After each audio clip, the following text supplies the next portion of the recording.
Have you noticed the more available you are for some people, the more invisible your efforts become? You listen to them, support them, show up for them, you adjust, understand, forgive again and again, and slowly people stop valuing it.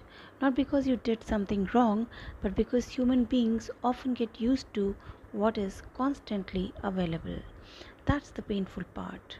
Sometimes the kindest people are treated like their presence is guaranteed, and one day you suddenly realize the same energy you give others is not coming back to you.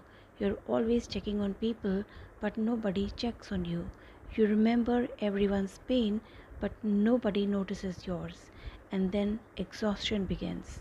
Not physical exhaustion, but emotional exhaustion. The feeling of being emotionally present for everyone while secretly feeling alone yourself. The Gita teaches something very important here. Attachment without balance creates suffering. When your self worth becomes dependent on being needed, appreciated, or chosen by others, you slowly lose inner peace because people are not always aware of your silent sacrifices.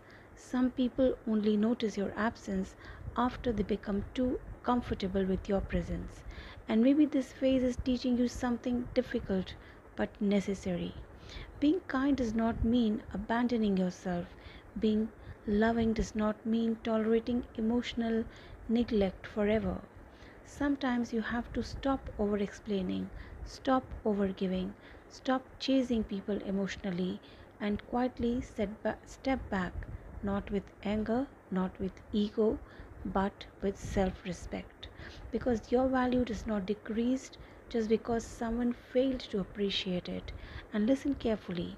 People taking you for granted often says more about their awareness than your worth. So continue being a good person, but don't pour endlessly into people who only notice you when they need something. Because real relationships don't survive only on your effort, they survive on mutual care, presence, and respect.